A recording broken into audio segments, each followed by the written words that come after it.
continuing with within our broader framework of how we work out our Christian identity in the realm of ethics, morality, and really our way of relating with each other. So today is the topic neighbor love, sort of revisiting what does that look like and what is our responsibility. So without further introduction. Thank you very much. It's lovely to be with you all. Thank you so much for coming back on this chilly morning. And it is chilly, I don't mind admitting. I made the mistake having the peppermint mocha down at the coffee place just on the corner of O. I don't recommend it, just FYI.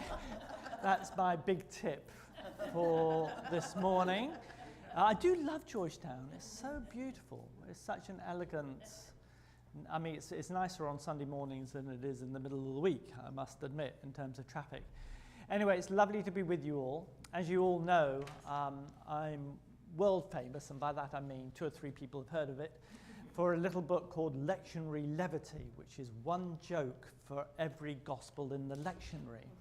So do buy it for any clergy that you feel needs a bit of humour in their sermons. And so this is a nice little set of jokes that I quite like. They're sort of intelligence test jokes, you know. How do you get an elephant into the refrigerator? And that's nice and easy. You open up the refrigerator, you pick up the elephant, you wrap it up, and put it in the refrigerator, okay? So that's question 1. Question 2, you can use these for Thanksgiving, so you want to remember them, all right? Question 2 is, how do you get a giraffe in the refrigerator? And you think, well, you open the refrigerator. No. You open the refrigerator, you take out the elephant, and then you wrap up the giraffe and put it into the refrigerator, okay? Right? So you've got to be, these are jokes that require a real test of your intellectual acumen. Then question 3, the king of the jungle organizes a meeting of all the animals in the jungle. They all turn up except for one. Which one's that? The giraffe, thank you very much. Yeah, that poor giraffe is still stuck in the refrigerator and couldn't get to the meeting. Yes. Okay, the final intelligence test joke is you're walking through the jungle, you come to a croc-infested river. You've got to get over this river. So how do you do it?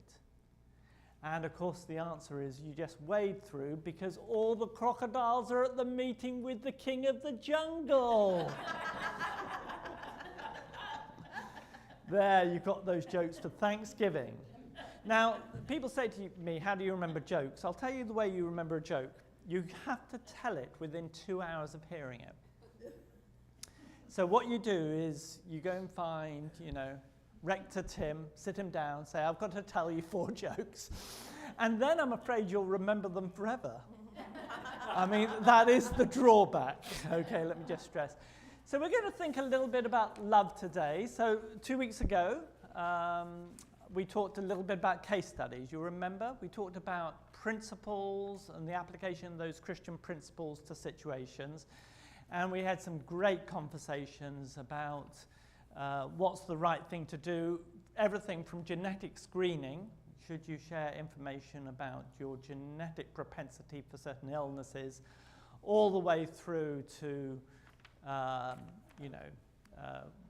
fundamentals of honesty and integrity. So now we're thinking about the Christian concept of love. Now, I don't know who you're going to be spending Thanksgiving with, but you might be hanging out with somebody who's skeptical about the Christian faith. So let's just start there for one moment, the Christian claim about the nature of this universe. One very simple contrasting difference between a person of faith and somebody who's skeptical is that Christians want to claim that love is our reason for being. And that's it, really, in a sentence. When you ask the question, why did God create this universe? The Christian answer is because love is at the heart of the universe, enabling everything that is and sustaining everything that is. That is, if you like, a definition of what we mean when we say we believe in God. And God wanted more loving possibilities in the universe and created creatures which have the capacity to give and receive love. Right? That's it in a sentence. That's the creed. That's what it's all about. That's the claim we want to make. What's interesting is, so I hang out with some of my skeptical nephews who take great pride in telling me, a priest, that they're atheists. And I've now got a very simple retort. I say, so that means you believe in the multiverse. And they pause and stare at you like this. But that is actually the scientific truth now, right? So for those of you who are perhaps familiar with the work of Brandon Carter, he was an astrophysicist in the 1970s who coined the expression multiverse. So what's interesting, I'll tell you what's weird, right, about the moment in which we live. Richard Dawkins wrote a book called The God Delusion. I wrote a reply to that book called Against Atheism. And the interesting thing about Richard Dawkins is the only credible way he could defend atheism was to agree that there must be billions upon billions upon billions of universes. Okay, that was a very key part of his argument. So why? Why are atheists in this predicament that you don't just have to believe in this one huge, massive universe, which incidentally is really big, you've now got to believe in millions of them if you're an atheist. And the reason is because of the weird mathematics of our universe. So we know that at the Big Bang, for example, when the gravitational force and the acceleration force of that moment had to be in perfect balance. We've known that for a long time. We now know how precisely it had to be in balance, and it's equivalent of taking a gun and hitting a target on the other side of the observable universe. And you have to hit it bang on. If you're 1 millimeter one way or 1 millimeter the other way, this universe wouldn't have formed stars, the stars wouldn't have died, and carbon-based forms of life would not have emerged. You know, astrophysicists now concede it looks like the universe always knew we were coming. So as theists, as people who believe in God, that's easy. We just say, yeah, at the heart of the universe is goodness and love, and God wanted more loving possibilities, and God created this universe so that would happen. Now, obviously, atheists can't say that. So what are they now saying? They're saying, well, we concede the mathematics of this universe is really weird, and it's not just that moment, incidentally. There are about 30 of them. Richard Dawkins, in his book, calls it the Goldilocks universe. The universe is just right. Do you remember Goldilocks and the Three Bears? The universe is just right. So he concedes the science. He doesn't argue about the science. The science is clear. This universe is mathematically really weird. But how does he protect his atheism, therefore? He says, well, I just believe there are billions of universes, and we just happen to be in the one that worked. And you say to him, well, how do you know there are billions of universes? And he has no answer. He just says, it's possible there are billions of universes, and because on other grounds I think atheism is more plausible, I therefore concede I'm committed to that. It's an interesting argument. So when you think about this universe is really weird, there's a nice children's talk that we teach at the seminary where if you grab a child and ask them to hold a grapefruit, and you ask another very responsible child to hold a pin, and you have the grapefruit here and the pin 16 yards away, that to scale is the relationship of the earth to the sun. Now you know. And then if you ask another child to hold a sign saying 2,374 miles, that's the actual distance from the grapefruit to the next nearest star. Okay? That's incidentally the reason why when our star dies, we're unlikely, that's it. I think the human project probably comes to an end unless God intervenes and does something amazing. Because it's going to be very difficult to get from that grapefruit to another grapefruit given the sheer distance you're talking about. But on this scale, that's how big the Earth, the Sun, and the next star is. And then if you add in, there are 100,000 light years across in the Milky Way galaxy alone, if you add that in, and that's just the Milky Way galaxy, and then you multiply that by the millions of other galaxies there are, you get a sense of how big this universe is. So what's interesting about our moment is basically both sides are involved in an act of faith. The atheist has to be involved in an act of faith in postulating billions of universes, which when you think about it is a weird thought. And sure, we're involved in an act of faith too, committed to the view that this is a universe of intention and purposes, and out of love God creating this remarkable universe in which we now live. So, all that's preamble. The central Christian claim is love is the reason we are. It's our purpose for being. It's the craft we've got to learn. It's the discovery we've got to make. It's the work we've got to do. And it's hard. So with those preambles, let's turn to the handout.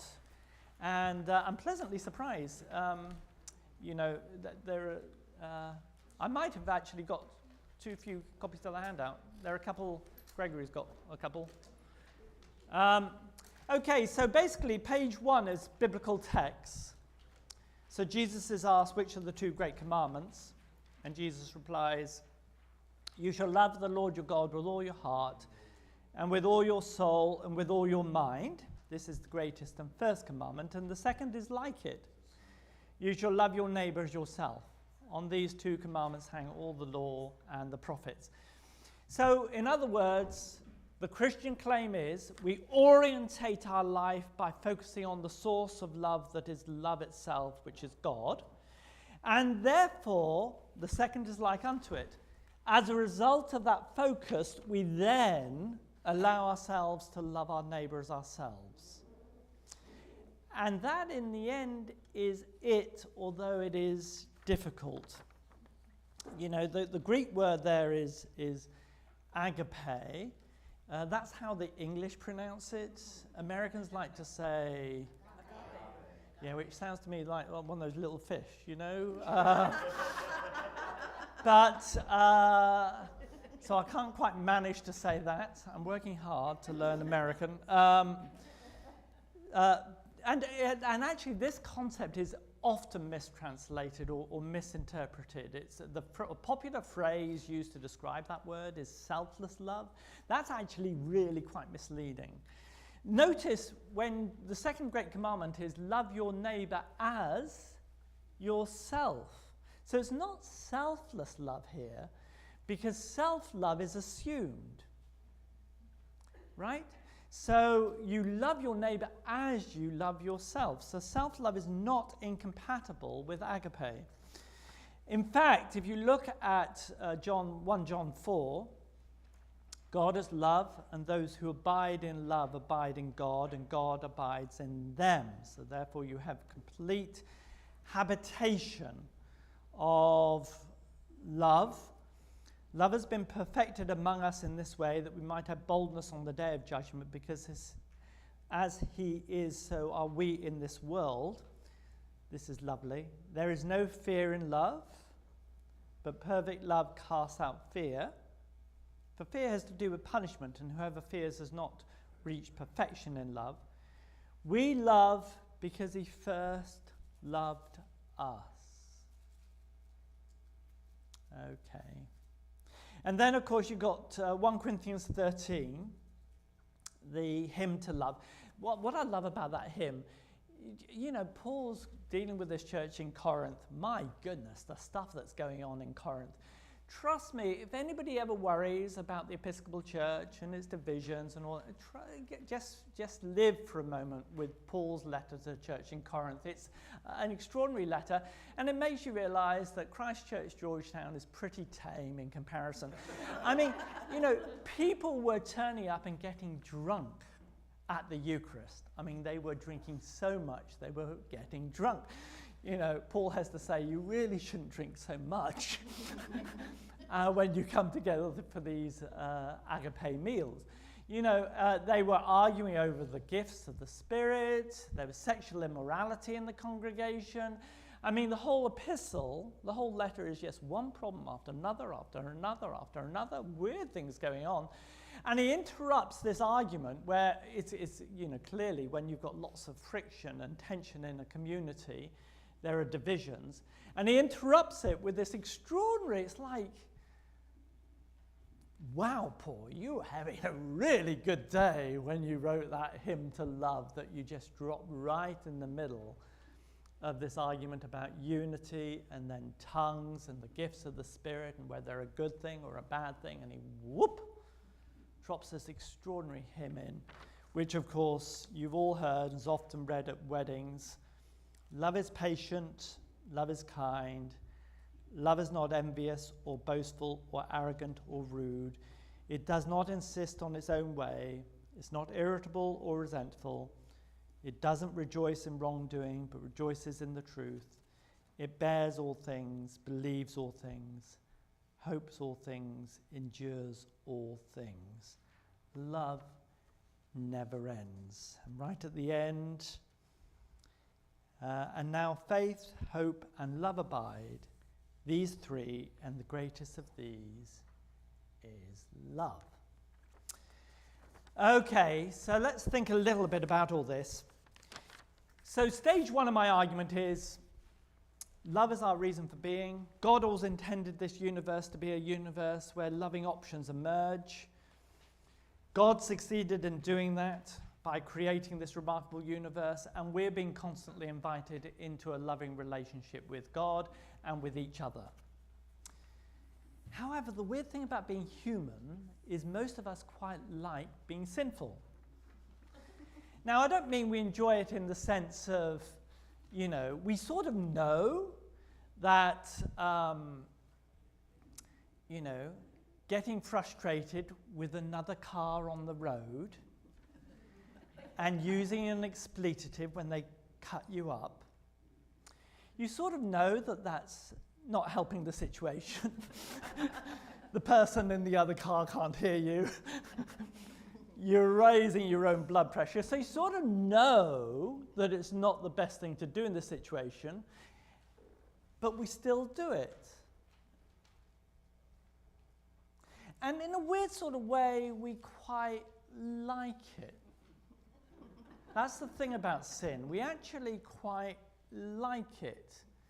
Being mean or gossiping, saying to somebody, guess what?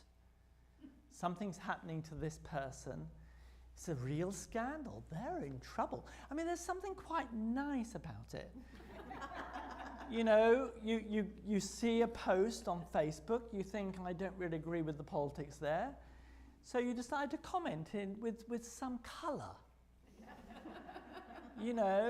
And you then forward it to other people. Or, so there's a sense in which, when that moment you're having an argument with somebody, and the next sentence you're about to utter will not help. You get to that point where you just know this will be a mistake to actually share this sentence into the air with this argument you're having with your sibling, significant other, child. And normally it's utterly unrelated to the thing. The argument started over, why did you put the dishes in the wrong drawer? And then you suddenly escalate, you go nuclear, and it's normally something from 3 years ago. And you just can't help saying it. And the interesting thing about that moment of sin is full well that you're going to have to back down. You are going to have to, but you're not going to rush there. You're sort of feeling, you're geared up now. There's righteous indignation. I mean, there's a sort of weird pleasure to it. And so when love rhetorically is delicious, but actually living it's really difficult. I mean, just go back to that list in Paul. Is patient, is kind, isn't envious, boastful, or arrogant, or rude, doesn't insist on its own way, isn't irritable or resentful. It doesn't rejoice in wrongdoing, but rejoices in the truth. It bears all things, believes. I I mean, this is like, whoa. And we're all living down here. And the weird thing is, we live down here thinking on the whole, we're pretty good. You know, because when we're mad about things, it's appropriate to be mad about things. And I'm a good driver, you know. In Northern Virginia, there's a huge issue with Maryland plates. Now, this is a very dangerous thing to say here because there's a high likelihood of several Maryland plates sitting in the... But it is weird. I mean, you know, you say, look, have you heard of prejudice? This is, you know, it just comes bubbling out, this worldview. And I say, is there any data underpinning this? No, it's just tons of data. I've seen it 3 times. You know, you sit and listen and you think, oh, okay. Right, so you have all this going on. So love is both our reason for being, but one of the hardest things in the world to do. And of course, what actually love means that one is constantly a constructive presence in every conceivable situation. Right? That's what it actually means. It means that instead of uttering the sentence that will escalate, you pause, you pray, and you don't utter it. It means instead of correcting at Thanksgiving dinner the relatives' politics, you pause, you don't correct their politics, and you perhaps reorientate the conversation. Instead of holding the grudge against the person who wronged you 1 year ago, 2 years ago, 10 years ago, 20 years ago, they might even be in glory, and you're still mad with them, you say, okay, Jesus says, I must forgive. Now, of course, the interesting thing about forgiveness, it is by far the most constructive way of coping with the past. Because the thing about the past is it can't be changed, right? That's, you know, when you're 3, the fact that the past can't be changed is not much of a problem. When you're my age, I'm 60. I'm very conscious of it. I've just became 60 this year. It was a big shock to my system. You know, you'll all get there one day. You know, when you're aware that there are lots of things in the past that are complicated and ambiguous. And regret's inevitably part of aging.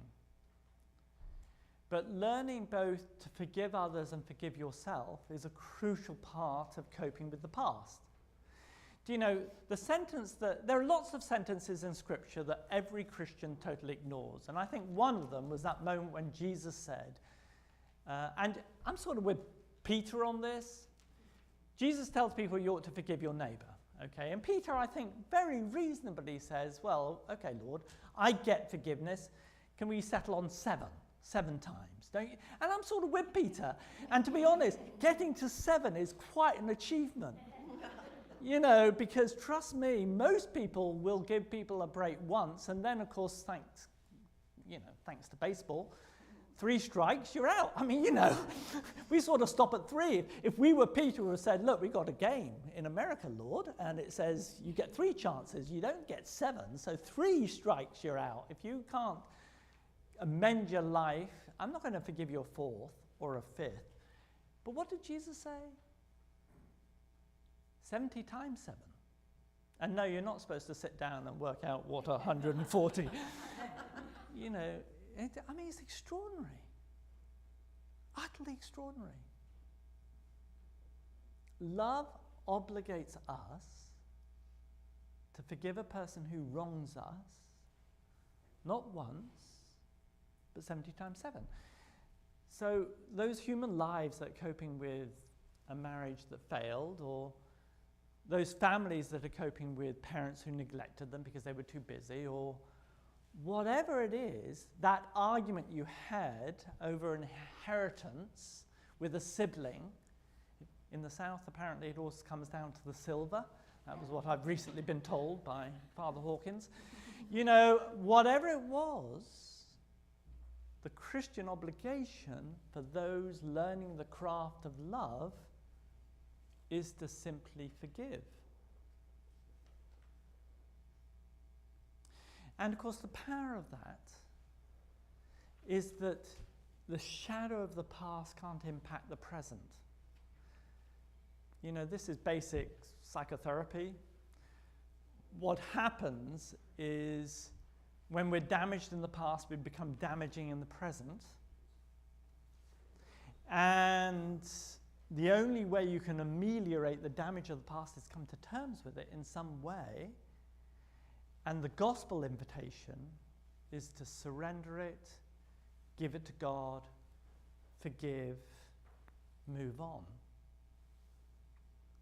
But this stuff is really difficult, and that's the reason why a liturgy and a church and prayer and scripture weave together to create the tools that enable us to truly live lives of love.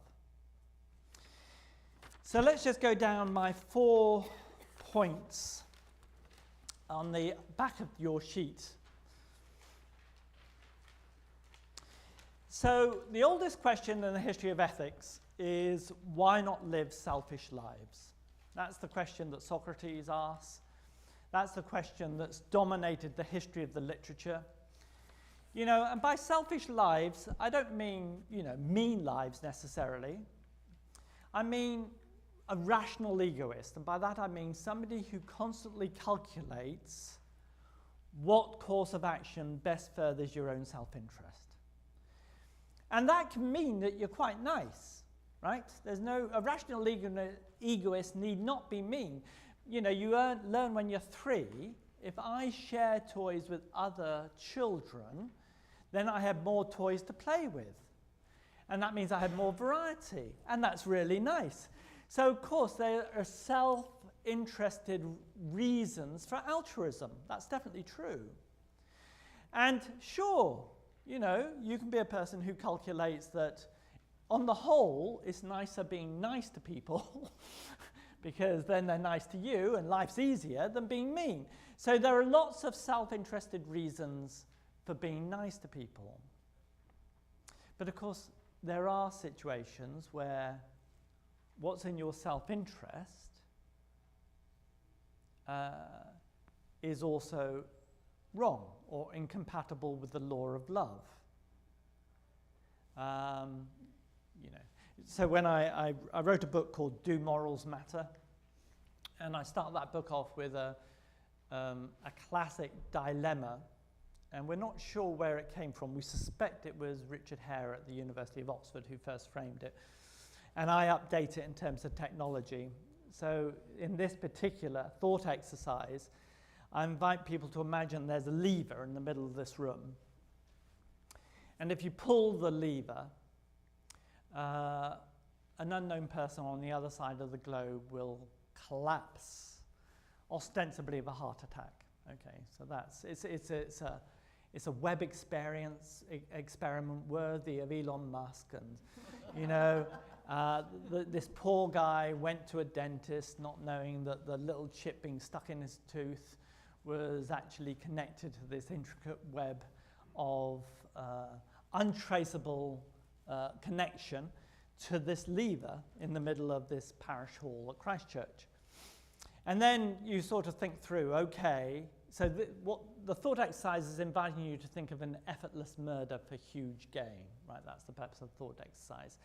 So then you think through, okay, how much money would be a temptation? Now, if you're talking to seminarians, you know, temptations are pretty low, actually. You know, because they're students, so you get it. But let's assume, you know, we need significant resource as a result of such immoral action. And then you think through all your concerns. You think through, okay, I'm worried about potentially, I don't know, feeling guilty. So we can line up a team of psychiatrists and a course of Prozac or whatever to alleviate those anxieties. would you be, if you were sure that you wouldn't be detected and the gain is enormous, would you commit an effortless murder? Now, fortunately, thought exercises in ethics, right, have no real-world application, except they do, because, of course, what really happens in the real world is its power. You know, you have the power not to be detected, and you have the power to get away with something. You know, Stalin is a good illustration of somebody who lived a long life and finally died and abused his power for his self-interested ends. So that's the oldest question in the history of ethics is, why not live life calculating what furthers your own self-interest, which of course can justify some altruism, but occasionally there'll be opportunities in life where you have power to actually do things which are clearly wrong, but further your own self-interest. And the invitation, the Christian claim is, you pursue a life of love rather than rational self-interest, because in truth, the universe is created by an entity of love that's requiring us to learn how to live a life where we're able to give and receive love. And that's the core Christian claim. That's the reason why we push back against rational egoism. Even if nobody knows, even if you're sure you can get away with something, even if it's really in your interest to do something wrong, you shouldn't. Right? And you'll remember the first case study last week was all about that basic integrity that we're being invited into in our relationship with God. As a result of that, we then orientate our lives so we're a constructive presence for others. Now, 2 and 3 can be linked. One view of love that the Christian tradition does not hold is what's called selfless love. In other words, the only form of loving, you often hear this said, is give, give, give, give, give. Make yourself available for others, don't worry about yourself. Actually, the Christian tradition does not teach that.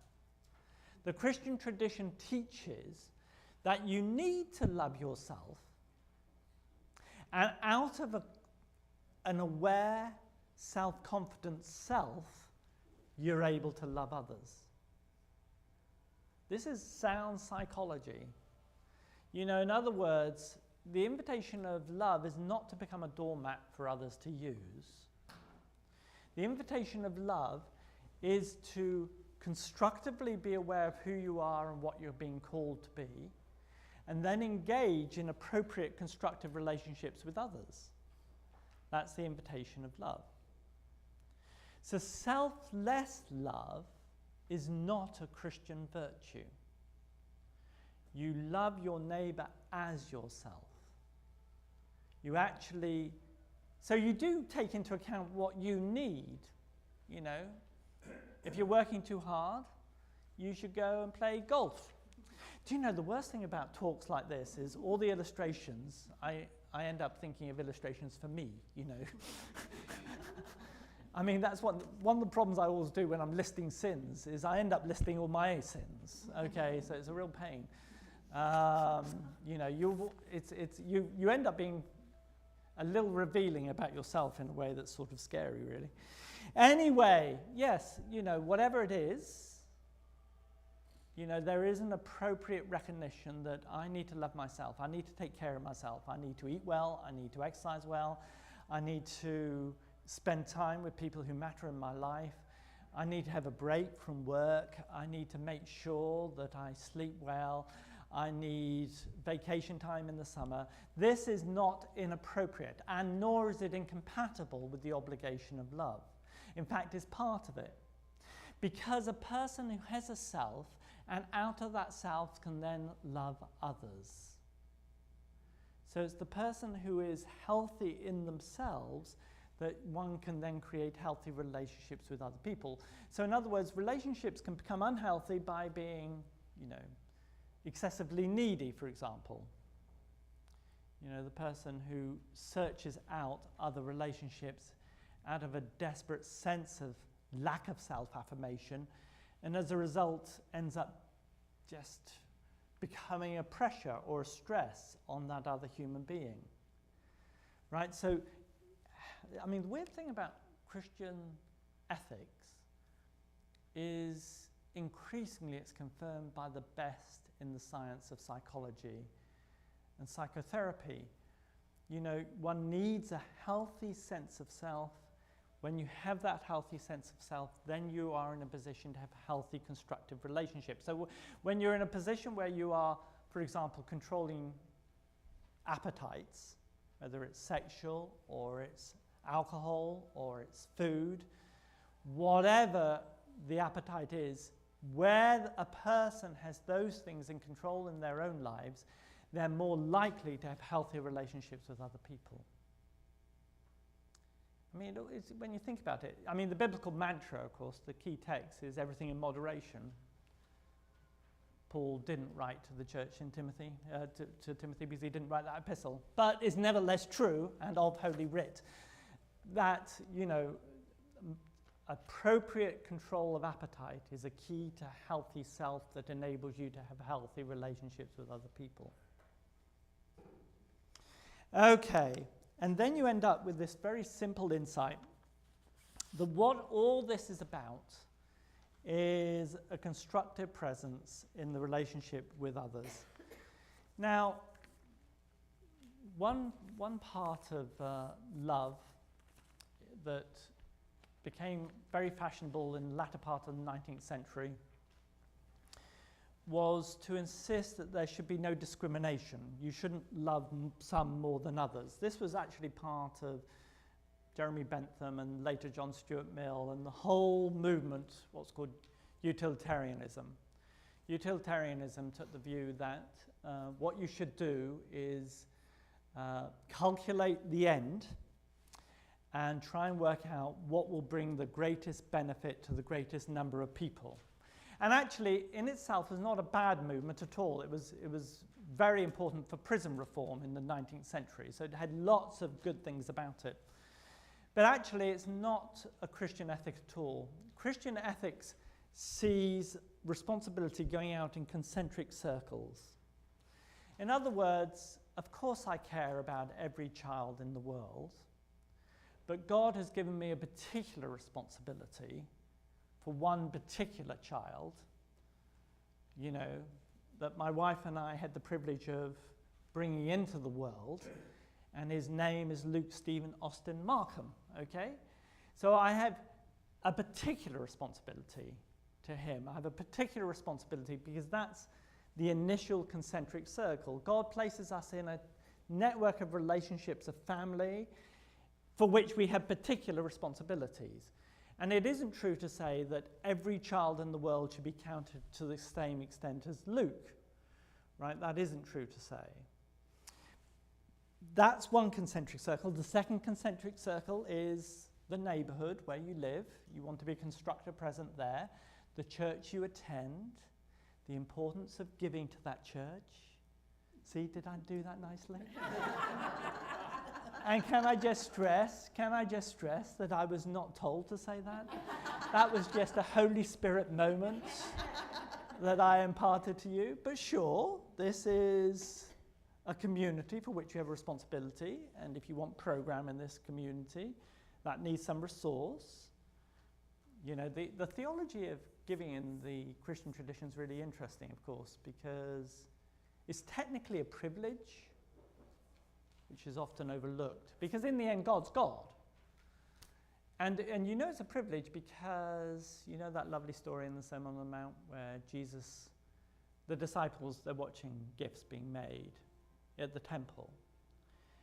And Jesus actually says, before you make your gift to your neighbor, to the temple, you need to make sure you're at peace with your brother. Do you remember that story in the Sermon on the Mount?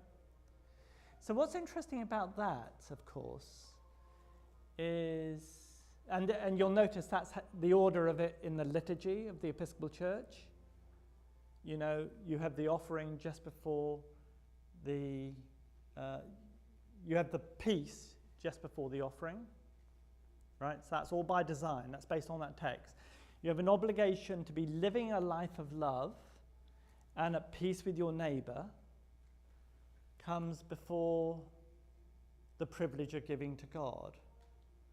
So in other words, you need to be living the values of the gospel, and then as a result of living those values, God then invites you to be a partner in ministry and make a difference to the congregation where God is working. Right? That's the theology of giving. It's do you still have the elements come up from the back of the church? Yeah. So the practice of bringing the elements at the back of the church. I remember doing an introduction to the liturgy for a lay group at a congregation, and I remember this person saying, "It always strikes me as odd," she said, why do they always forget to put the bread and the wine near the altar? I mean, why do they bring it up from the back? Isn't that stupid? They really ought to think of these things in advance, and they would save themselves that long walk. But of course, in the offering to God, I mean, historically, for centuries, somebody donated the bread, somebody donated the wine, is part of the offering from the people of God to come to the priest, for God to then use it to create a transformative miracle that enables divine grace to make a difference to the lives we're seeking to live. And the bread would have been donated, and the wine would have been donated, and it would have come forward to the front as part of the offering, along with the treasure that God has enabled us to earn, and we're giving back to God for God to do some of that work that God needs to do in this place. All the symbolism's powerful, actually, when you reflect on it. And so you come forward with the gifts and you give it to God. So concentric circle 1 is immediate family. Concentric circle 2 is neighborhood, Georgetown, Christchurch. Concentric circle 3 is the country of which you're a part, sure. And concentric circle 4 is need wherever it is in the world. And that's definitely part of it. So it's not that other children are irrelevant, but I have a primary obligation to the child that God has given me to take care of. Charles Dickens in Bleak House is really good at attacking what he calls, he doesn't call it, but it's false philanthropy. It's where you're so worried about other children, you neglect the ones you are actually responsible for. Do you remember that in Bleak House? The Christian ethic is clear. It goes out in concentric circles, and the goal is very, very simple. The goal is to learn how to give and receive love, and that means whatever we're doing and how we're doing it, we strive to be constantly a constructive presence. So this Thanksgiving, we will build bridges with the person who utters a sentiment that might conflict with our political worldview and understanding. We will acknowledge ways in which we might have hurt others and they might have hurt us, and we will seek to be constructive in handling that. We will enjoy the privilege of gathering and laughter and fellowship and food, and we will be mindful that our role always is to continue to allow the Creator mold us, the clay, so that we are truly an agent that can learn how to both give and receive love. Thank you for listening.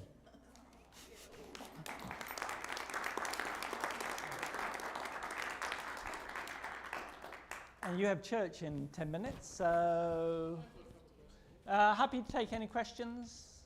Yes, please. What do you think about, you made the dichotomy between atheists and Christians, but what about, there are a large percentage of people who describe themselves as spiritual but not religious, secular humanists. They don't go to church, but they're not atheists either. They're sort of sitting on the fence. So what sort of stance should one have towards this large mass of people that don't go to church? No, that's a very interesting phenomenon, and the sociologists of religion are documenting it carefully, and it's a growing number. The nuns, N-O-N-E-S, not N-U-N-S, the nuns have grown dramatically since the 1990s, when they were about 10% of the population of America, and they're now nearer 18 to 20%. And you're also right to say they're complicated, because a lot of the nuns, and by nuns it means literally no religious affiliation. So they don't identify with the Episcopal Church, they don't identify as Catholics, they don't identify as Baptists, they don't call themselves Muslims or Jews. They have no identification. Some are atheists. Some are people who don't believe there's any metaphysical truth to affirm. So some of those. But others are in that category you alluded to, spiritual, not religious, believing in the ethics of Christianity, but not believing in the institution, nervous about the institution because they think the institution's problematic. So you do get a whole phenomenon of people who are in that category. And I think you're right. For the church, they're an interesting group to engage with. I've got two quick theories. The first is we're seeing a massive decline in urban America in people joining things. In other words, if you look at a 20-something and a 30-something, they like going to places that provide services. So they like going to a restaurant, they like going to a movie theatre, they like going to a club. But they don't want to become a Freemason. They don't want to join the Lions. They don't want to join. So in other words, they don't want to join things you have to join and potentially run and give. They're not interested in that. And I think the church is that some of the nuns are basically in that category. They find affiliation and belonging hard.